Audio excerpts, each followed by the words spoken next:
Hey, everyone, and welcome to the Right Now podcast, the student ministry podcast here at Ridgecrest Baptist Church, where we want to talk about what God is doing right now. And I'm excited today because I am joined by this person to my left that I call Miss Bethany.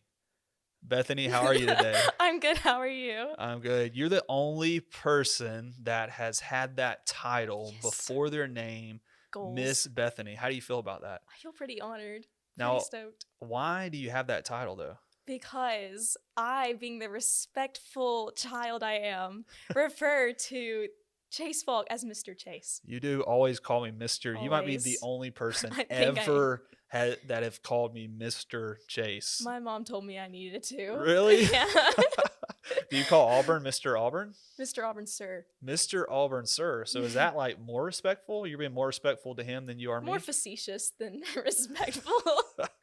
I love it. Well, Bethany, thanks for hanging out today and talking on the course. podcast. I told Auburn I was excited to have this conversation with you today. And just why we do this podcast, Bethany, has been thinking about Ephesians chapter 5, where it tells us to live as wise people, not unwise, and making the most of every opportunity that God has given us. And so that's the opportunity that we have as believers today. Live in the moment.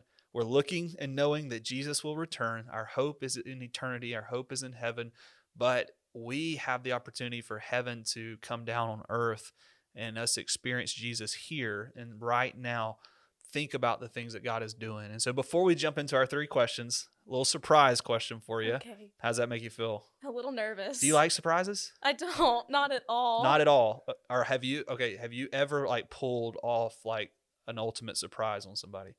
I think so. Quite a bit. Okay. So you like to pull off a surprise, but you don't like to be surprised. Right. I'm a big overthinker, so I try to overthink every single scenario for every single situation so that I'm not surprised.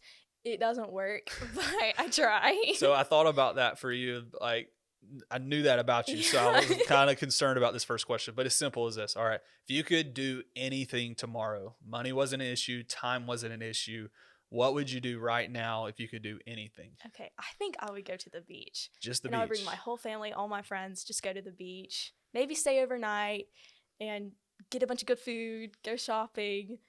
And maybe if money wasn't an issue, money's not an issue, I would buy my mom a new car. Wow. Okay. Mom, a new car, time at the beach. Are you like a person that could just sit on the beach all day?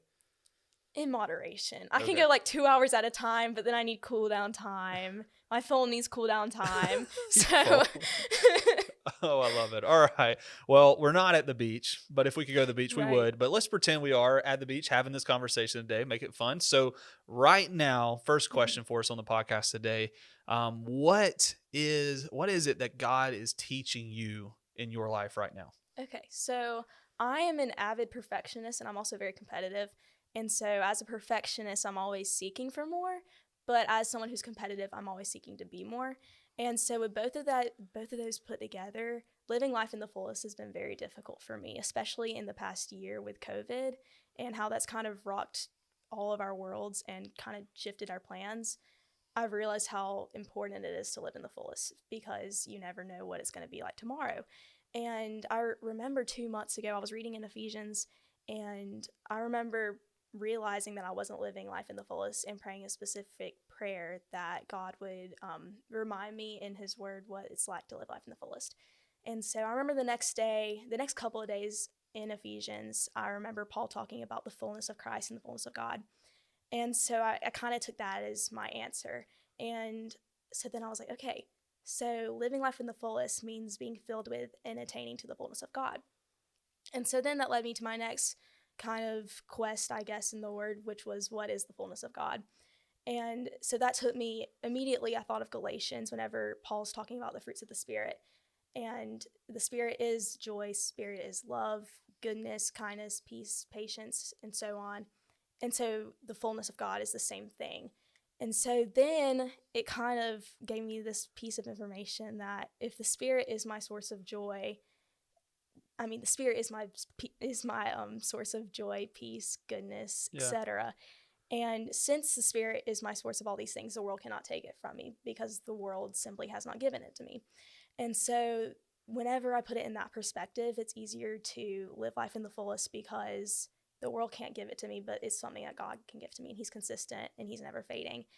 And so no matter what happens tomorrow, the God of the universe still loves me, and he's still there, and he gives life so abundant that living life in the fullest is no problem. Yeah, that's so good, Bethany. Take me back for just a second to where you began in that and the fact of realizing you weren't experiencing the fullness of God. Take me back to that for a second. How did you get to that place? What was it that led you to the understanding, man, there's more to this? What would you say to that?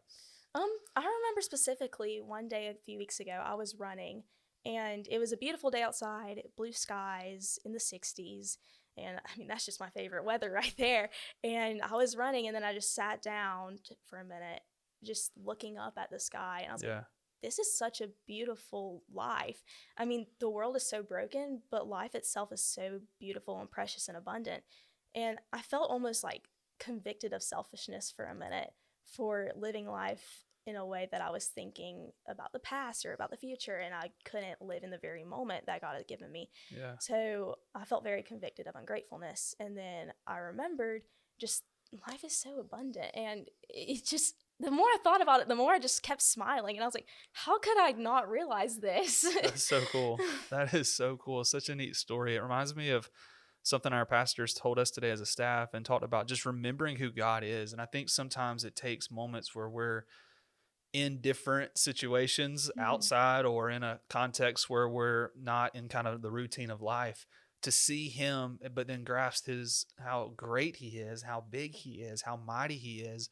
And it puts us at a place to see really how small we are, but to know that we have an opportunity to experience that God and the fullness that he brings. I think about for our listeners and viewers today, it comes down to, I think, what you said.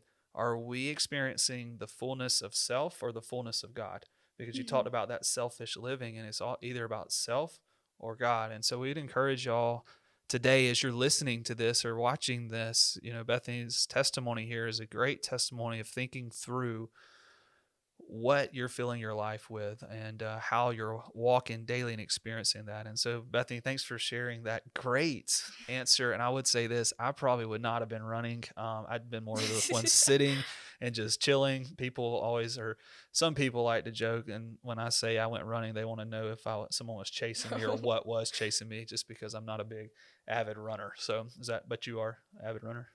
For the past like 3 weeks, I have been. Okay, It three comes and weeks. goes, but I love fitness, and it's almost my 1 year anniversary of working out.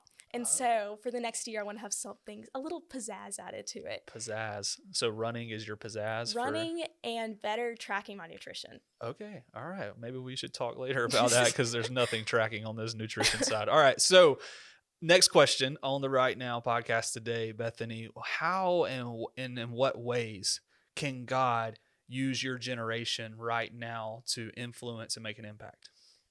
Something I've realized lately within my generation is that we don't always fully grasp the severity of sin, but it is still, whenever we grasp that severity, we still need to humbly accept the grace that God's bestowed upon That is us. really good. Yeah. And that's something that I mean, I myself am not good at. But being a perfectionist, I am very on myself. Whenever I mess up, I'm like, "Oh, Bethany, that was bad. You need to fix this." Yeah. And so I don't do too well with the accepting the grace part. And so it's a big balancing act that I myself am not good at, but I have realized I need to work on. And I think my whole generation could really benefit from working on that as well. Because let's go a little bit further in that because God working in your generation in that, what would that lead your generation to? And really me, anybody, us as Mm-hmm. believers today and in general in 2021 now, there's not a I think you put it great of the understanding of the magnitude of sin. Like what would that lead us to, would you say, specifically now talking back to your generation though, what would that lead your generation to if they and you guys and again all of us really understood that? What would I you say to think that? it would draw us nearer to Christ and really looking in the full image of Him. Yeah. Because being in the image of God goes so much deeper than I think is really addressed these days, especially with cultural Christianity, which is something I'm really passionate about. And I think it really begins with the inside and then goes towards the outside. And so it really, in order to really reflect Christ, I think we have to acknowledge how we aren't like him before we can do anything else. And it's not comfortable. It's very uncomfortable to realize the truth, because the truth hurts sometimes. Yeah. But in order to look like Christ, it's going to be an uncomfortable process. Yeah, that's such a good thing to think about, Bethany. I think we don't put ourselves in that place to really have those thoughts and even talk to people about that. Like, I don't know that I've ever really even had a conversation with someone about really how do you get to a place to understand the magnitude of sin and what that does in our world today. And so that's something to keep having conversations. I've said this before on this podcast, but that'll preach right there, Bethany. We might let you talk more about that one day. So, all right, next question, last question. You ready? I think so. You sure? What so. Is one area that's of just topic right now within our culture that's of great interest to you? What's a current kind of climate type thing that's of great interest right now to you? Okay. This is something I was actually really nervous about, but because I don't like to stress myself out, I try my very best not to get stressed out, and getting involved in current events really stresses me out. Okay, well, I'm sorry to bring you to the stress today on the podcast. I need to do.